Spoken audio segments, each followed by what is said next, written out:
What is up, YouTube? It is I, Clutch Marles. A lot of you might be new here. I'm an electrician. I am a business owner. I'm a demolition derby driver, occasional podcast host, and probably one of the more exciting demolition derby drivers that you're gonna meet. You know, we've been all over the country. I think I've ran in 12 states now out of 50. So that's like a little over a fifth of the states I have smashed a car in. And welcome to the channel. We are building cars. We are taking cars apart. We are smashing cars. And occasionally burning them to the ground. So this was my 2006-2007 Honda Odyssey, and earlier today started cutting my cage out because this thing, we ran it a couple times. She's junked, transmission's out. Started cutting the cage out. I noticed a little fire up underneath the dash, and I had one of those like pressurized water jugs with me. And I like sprayed it up underneath there. Well, apparently it was more fire than I had water. I ran to get the hose, but by the time I got back, the seats were engulfed. And since this car is going to scrap, somebody had filled the full back seat full of seats from other cars. So this thing was one big fireball. And I stood right here next to my car trailer and I sprayed it with a hose, making sure that the car trailer didn't catch on fire. So fire's out now. We don't have to worry about it catching anything else on fire. So I think I'm good to finish cutting the cage out of this. We managed to lose the roof sign. So we're gonna hit up old GH Graphics, get a new one. I think we're gonna have a Mountain Dew inspired roof sign. So I'm gonna work on getting the cage cut out of this, get the converters cut off it. Hopefully they're still good. Haul this off for scrap. And then we have my 98 Chevy Lumina. I don't know the extent of the damage through here. I do know that the power steering pump was completely knocked off the block. Did they get the water pump? The timing? Who knows? But I got new tie rods to fix the steering, and we'll start looking at what's going on with the engine. So other than that and the engine issue, like the driver's side is fine. The back needs a little work. I'm probably just gonna take a torch, just go ahead and cut off that bumper. Like I could run the winch over and hook on and pull it up, but there's just so much rust on that, it's probably just gonna rip the bumper right off. So just go ahead and cut the bumper off. We'll probably take the trunk lid, just 9-wire it down, or it holds itself down. So that's how my day's going. We got this one caught on fire. Got the tie rods in for this one. So for everyone that is new or recently joining us, I strip cars for people that don't have time. I will build a car for people that don't have time. If you got enough money and want me to do it my way. This was my buddy Mason's. He sent it to me. We did a complete gut. And then even pressure washed it because he's gonna have me paint it once he gets it built. So I just thought I'd go ahead and knock all the tree sap and whatnot off it. It's a clean looking town car. Kind of makes me want to. I've never ran a Lincoln. I've done GMs, I've done Crown Vics, Grand Marquis. I haven't done a town car, and I kind of think it'd fit my style of driving.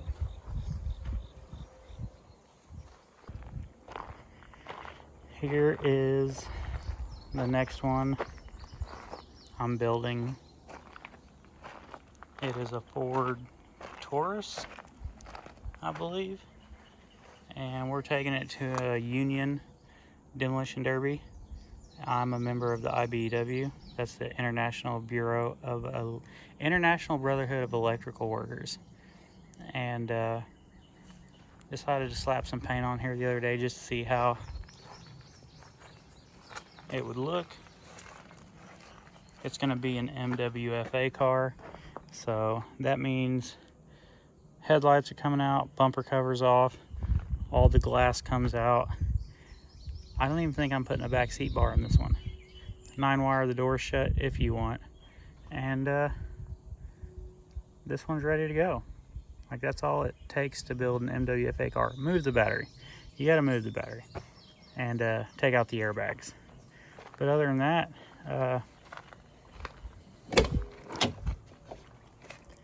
a fellow electrician gave me this car. He said the transmission's starting to go out. When it was on the highway, it was revving up really high, and he didn't feel comfortable driving it to work, and it has so many issues he didn't want to sell it to anybody else. So I've been playing with it for like, I don't know, a year maybe, and I think it's time to send it.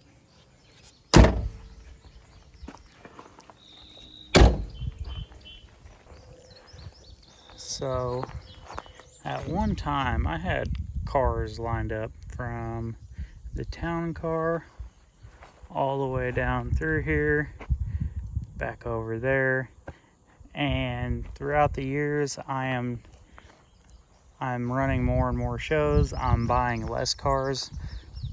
Mainly I'm not looking as hard as I used to, and the price of cars, like I paid $400 for this box Ford, and right now I'm seeing people sell them for $1,500, and I'm like, I'm not paying that much for an 80s Ford. So like, once I run this one and that one, like, if I can't get them, I think $600-700 is reasonable. If I can't get them for that or less than that, I'll do minivans, mini cars. So luckily we're still finding some cars, you know, under $1,000, but the derby cars are definitely getting overpriced. So I build demolition derby cars. You know, I don't see myself being able to physically do demolition derby my whole life. So we got other projects for, you know, when demolition derby becomes too expensive. We got this Corvette here that I have taken a Sawzall to. We've hacked the body off. Gonna get the engine running. Gonna put a roll cage, like an exoskeleton, on it. And this is gonna be my daily driver on nice days like today. Here in Indiana, it's like the high is 80. Fucking beautiful day. So let's go. Also, for the new followers, subscribers, friends, whatever you might be, you know, tickets to concerts and sporting events, they just keep going up and up and up every year. But I want to help you guys.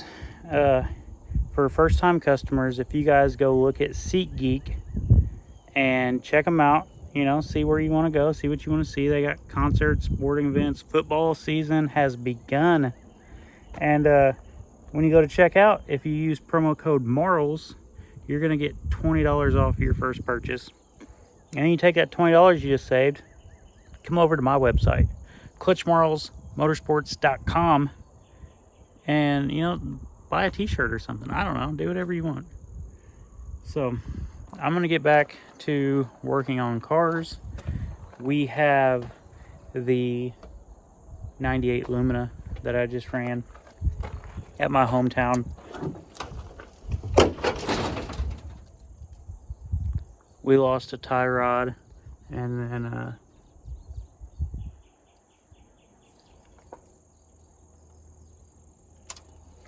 maybe the water pump. I don't know. But I'm about to tear all this out, see what we got going on. So you guys want to follow along, hit like, hit subscribe, tell your friends. Will this car run again? Like, the front, like this part's straight, but is the engine too fucked up? We're gonna find out. So here we go. Here is the aftermath of my gut and go car from my hometown.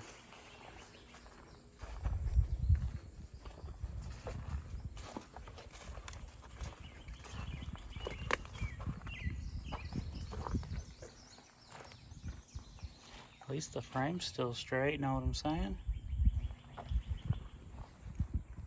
I think we're gonna fix it, take it somewhere else. Okay, so this past weekend, I went to Oldham County, Kentucky, and I met up with my buddy Devin Schmidt. Robbie Crittenton was the promoter. He brought a couple double-decker cars. Car on top has the steering, car on the bottom has the gas and brake. Me and Devin got to drive one. He was steering, I was the gas and brake. And we got her down to second place, had a blast. All in all, it was a good show. I rode passenger with a kid. It was my first time meeting this kid. Got to the show, they said, hey, would you ride with him? I said, let's go. So that's like, what, three youth cars now that I've rode passenger with. It was his very first derby. We got down to like 4th place out of 7th. It had rained a good chunk of the day, and we ended up getting stuck in the mud. It was a stock class, and everybody had DOT strip tires. But all in all, he had a blast. Wasn't a whole lot he could do. You know, we were just sliding in the mud. The car 100% looks fixable, so he'll get to do that again.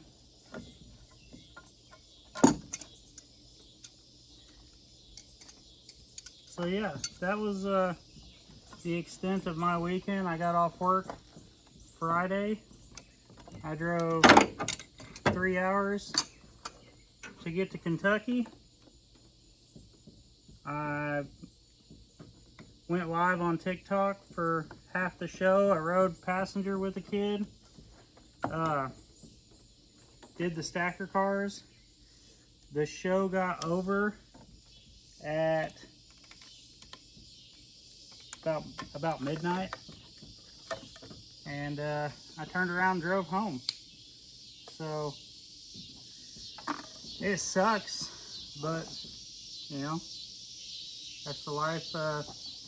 If you want to live this life, you got to do some fucking crazy shit sometimes, like working all day and then coming home and working on someone else's car, but we get this engine pulled and it's going back to Mason. So that's about all that's left. The window, the back window, and getting this engine and the HVAC out. So hopefully by this weekend it's ready to go home. Let's go. What is up, YouTube? It is I, Clutch Marles, and this is my 98 Chevy Lumina, and I did a little bit of work on it yesterday. Let me show you guys what I got. Back bumper was pointed down, getting ready to wrap underneath the car. Went ahead and cut it off. Beat the sheet metal in away from the tire. Now these tires are temporary, I believe. We put new tie rods on. I did the passenger side, which was the broken one, and then I thought, you know what, I have the driver's side, might as well go ahead and put it on while I'm in the neighborhood. I'd hate to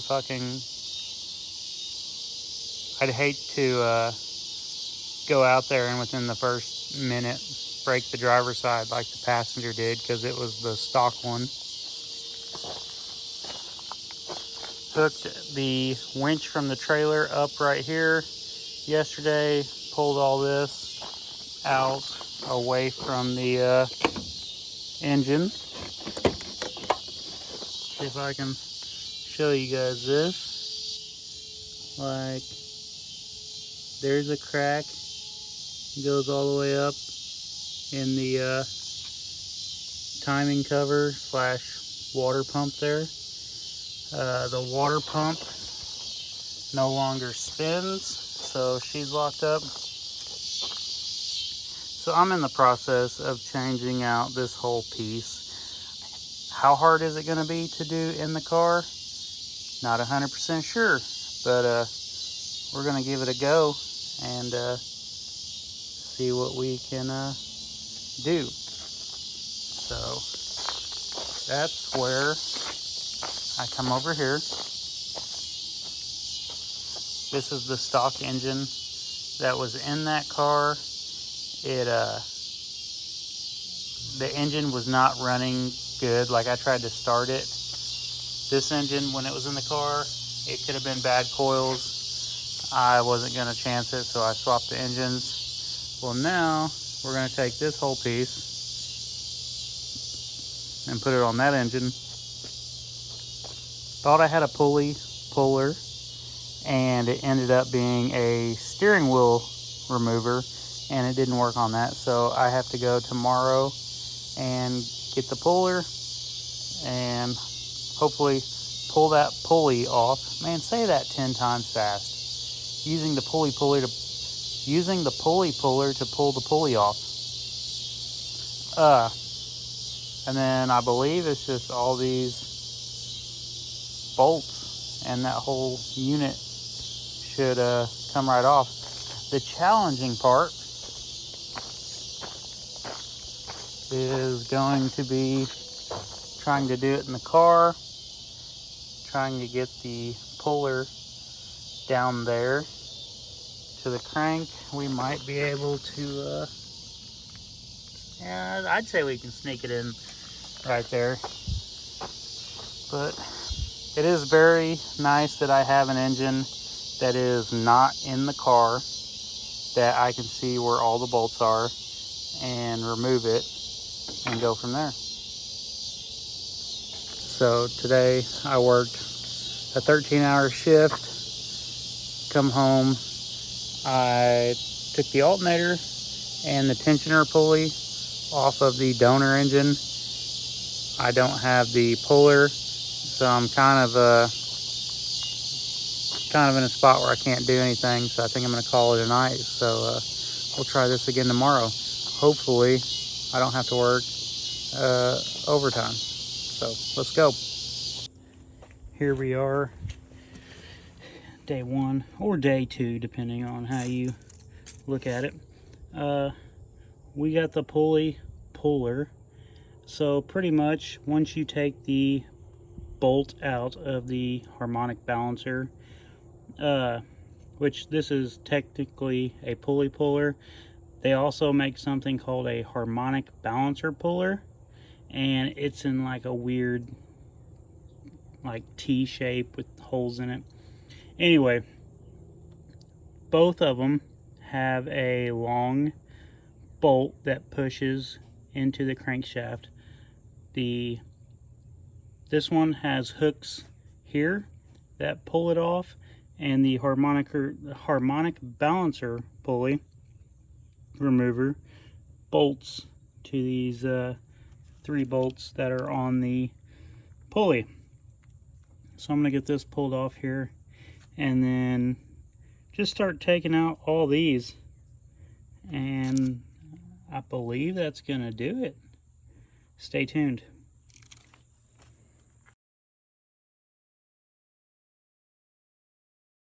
So here is the timing cover slash water pump housing, and this is what the block looks like when you take it all off.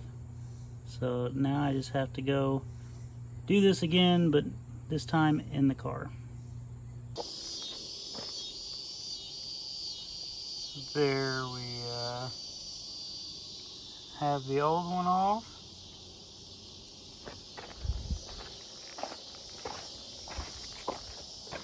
Here's the gasket, water pump gasket. I don't know what the hell this is. I think they added extra parts just to mess with me, but about to get the new one thrown on there and bolted in. Let's go. You know, some of you might look to me as a how-to video, and I say, no, unless it says how-to at the beginning of the video, you know, take all this with a grain of salt. Like yesterday, we used the pulley puller to pull the pulley off, and then this was still on.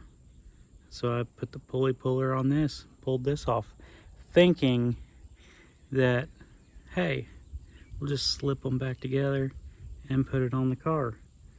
It doesn't really work like that. So after about an hour last night of fighting it and trying to figure out where I went wrong, so turns out like these aren't supposed to separate. Like, that is how you know you have a bad one according to the internet. Like when it starts, the rubber piece between these two starts to pop out, or when it goes bad, it will just completely slip. And yeah, so if you're following along to do your own pulley change out, I'd say stop. I think you're gonna actually need a harmonic balancer pulley. No, puller. This gets complicated. So here's what I got. So this is the part the belt goes on. This was the inside. You can see there's gaps. Like, this rubber's like supposed to be on there, and I just kept hitting it with a hammer trying to lube it up. Like, I couldn't get it back together.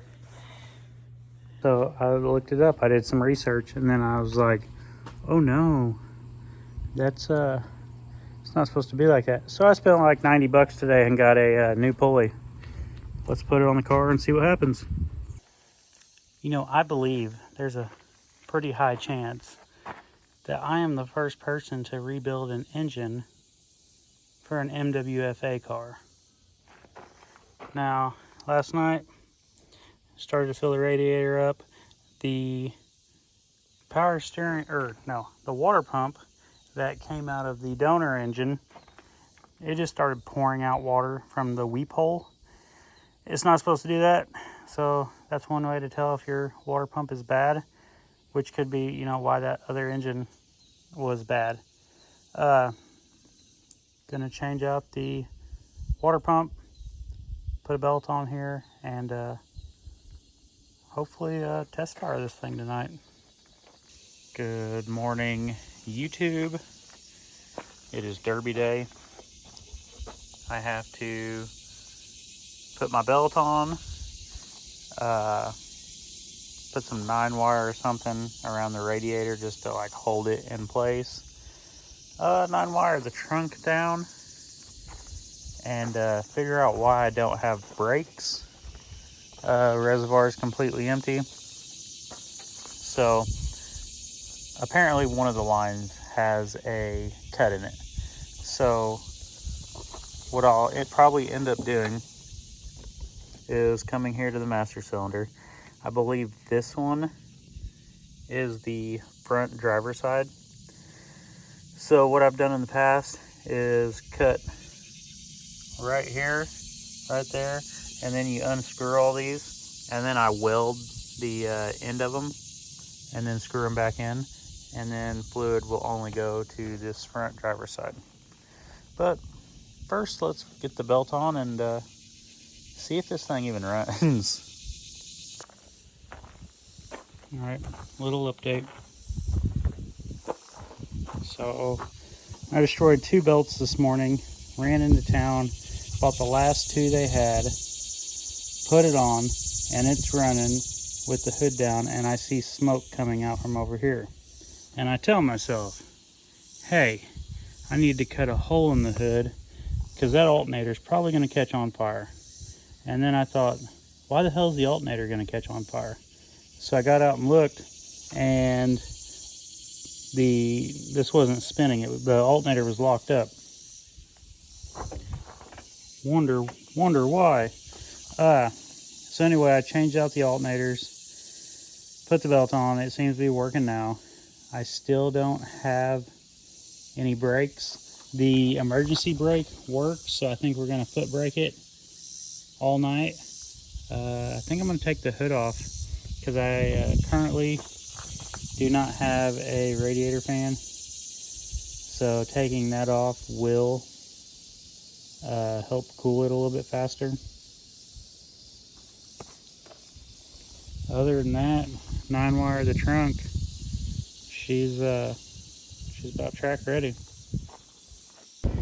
Here's the aftermath after last night.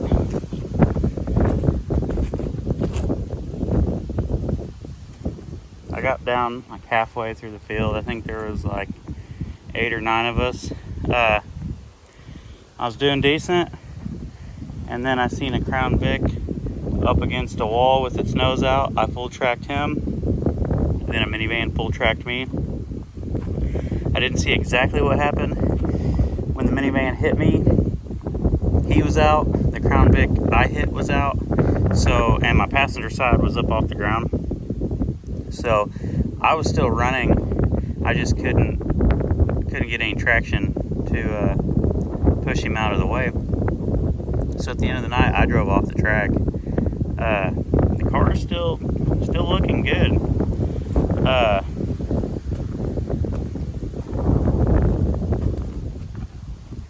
Like, sadly, I don't see myself running this car anymore this year.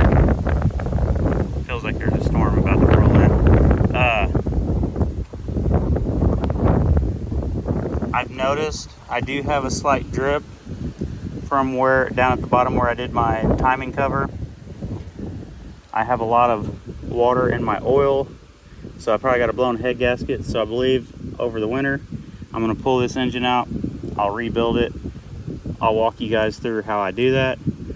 I'm probably just gonna let this car sit out here, and then in the spring take the Sawzall, hard nose the front, pull the core support and everything out, and I think she's got another run in her. For the next round, I believe I'm doing my simplified harness. I'm definitely going to run a brake pedal. So somewhere along the lines, my master cylinder is not working. the brakes go to the floor, it doesn't stop the car. So I did the whole derby using the e-brake. And the only thing that is upsetting right now, I really thought this car would be junk after last night, is now I have to come over here and dig the hood out of the dumpster. I really thought she was going to scrap. So you guys have now watched me fix my Lumina. Always hate, you know, this guy back here, he's broken down on the side of the road, and I just drove by him with an empty car trailer, and I'm like, sorry about your luck, bub, we're going to buy cars. So you guys have now watched me take my Chevy Lumina. You know, we built it, we fixed it, we've ran it twice, we fixed it again, and now I'm headed with an empty car trailer to go pick up some Lincoln Town cars for next year. But if you guys want to see more builds, hit like, hit subscribe, tell your friends, because there's more adventures out there. Let's go.